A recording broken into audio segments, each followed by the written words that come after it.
Today I'm going to introduce you to Ian Harvey, a female-to-male transgender comedian actor who was in the first season of Transparent. Hi, I'm Pony Gale, the creator of Outrageous, and today I'm meeting with D'Lo, a female-to-male transgender actor-comedian who was also on Trasprent and HBO's show Looking.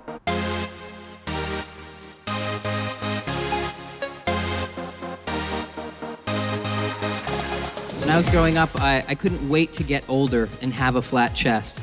And when I grew up, I grew into triple Ds. Oh, I know. Everybody's having mixed feelings right now about that. All right, Ian, so what is your birthday? May 28th, 1968.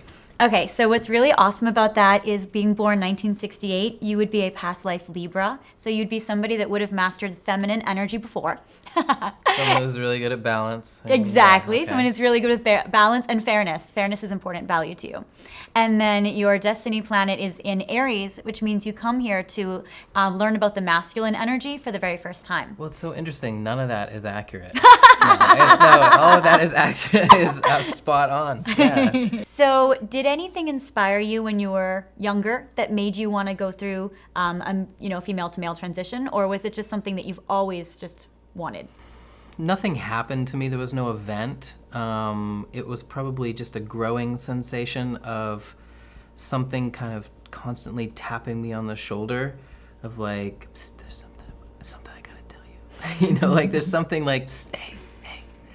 And it wasn't this painful. For me, I know that my story might be a little bit different than other trans people's stories, but it wasn't a painful experience for me. I went up to San Francisco, it'll be 4 years in March, and I got this rockin' flat chest. I was very excited about it. Yeah, I got it. There were times when it was difficult, but I was not in excruciating pain. Like, I am actually grateful for my female history, and I'm glad that I was born female. I was glad to have been socialized as a girl. It really taught me how to act right in a lot of contexts. But I knew that I wasn't feeling okay in my skin, in my body, and I didn't really know what that was about, but I did know that there was something to it. And at first, I thought it was sexual orientation. I thought, it's because I'm attracted to girls. That's what this is. And for a moment in time after coming out and admitting to my family and my friends that I was attracted to feminine people, I had some relief for a little while. But then whatever it was there the whole time. It just kept sort of tapping me on the shoulder and be like, "Stay, you still haven't got it yet." And my very first experience meeting another trans guy was when I was probably about 28 years old. Yeah. I met this trans guy. I was at a community event. It was like a speaking engagement by one of my favorite authors. And the guy that introduced him was a trans guy. I'd never met a trans guy before. I lived in Maine, of course. I knew that there were trans women in the world. Yeah. And I knew that people had transitioned in that direction, but I was so blocked inside that I never knew that it could go in the other direction. So when I met him and heard him speak, I just started to sob uncontrollably. And that thing that had been tapping me on the shoulder stopped tapping. And it was like this enormous explosion inside of me in the best way. Like, I finally saw myself in somebody else for the first time. I finally knew who I was for that very first time ever. The week before my surgery, I started getting nervous. Not about the surgery, actually. I was very confident about what I wanted to do, but I started getting nervous because I only had a week left and there was some shit I wanted to do with the girls before they left. I'd never been motorboated, So tell me about your other great love, which is your comedy. I started doing stand-up comedy about 14 years ago. I moved out to LA almost 10 years ago. And I knew that I wanted to do some other things while I was here, but I wasn't really sure what sort of capacity. I thought maybe acting. And then I met Jill Soloway, the creator, director of Transparent, and she asked me to come to the writer's room and share my story. So I did that, and at the end of that, she said, really what I want you to do is play this character, Dale, who's based on a trans guy. And I was a little bit nervous about it, and she said, what if I make it safe for you? What if I make this a safe space for you to come and play? And I was blown away. That's one of those things that you don't hear about in LA or Hollywood, So I was floored. I said, yes, actually, I tell you, when she called me to tell me that I officially got the part. She said, did you get my text message? And I said, no, I didn't. I said, I'm driving. And she said, oh, well, you got the part. And I said, oh my God. I was flipping out. I said, I won't let you down. She said, you know what? No, I won't let you down. Aww. My parents are both from Sri Lanka. We're Tamil, so we're from the north and the northeast. The majority of the island is Sinhalese, is Buddhist, but we're the minority Hindu. I used to think to myself, like, what out there in TV land looks like me, you know? And I know they had the L word, but...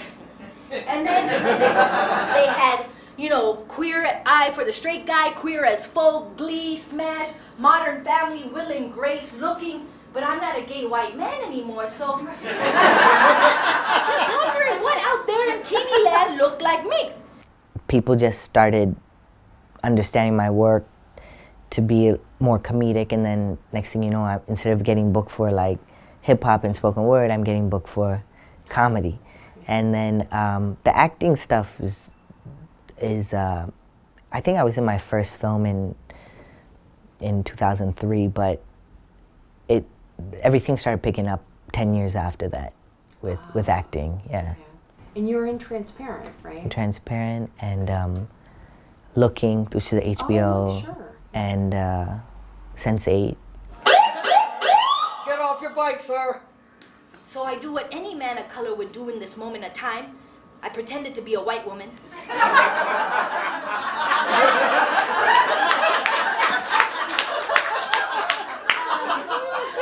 What happened, officer?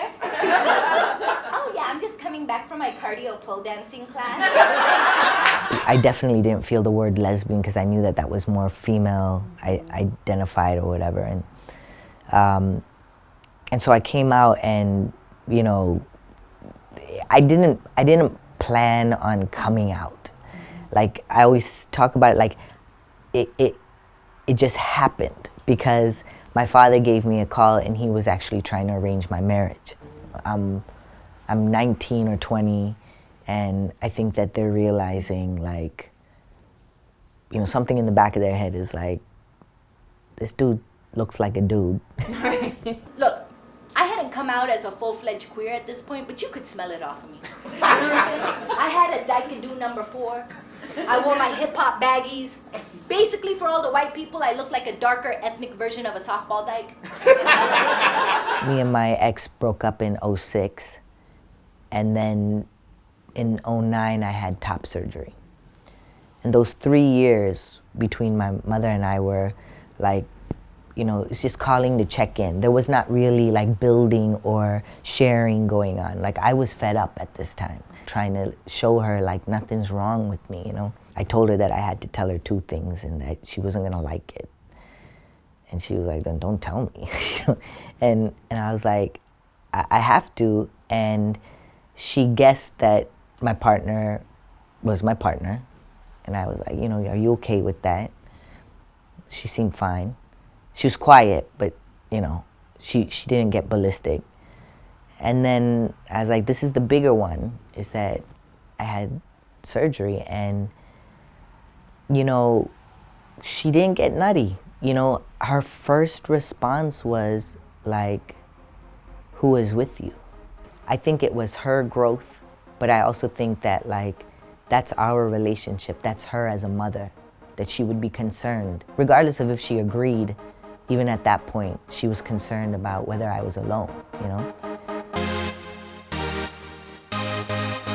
I got that poster from a friend of mine who's a comic, their mother. She gave it to me as maybe her way of understanding who I was. I don't know, but I thought it was really cool.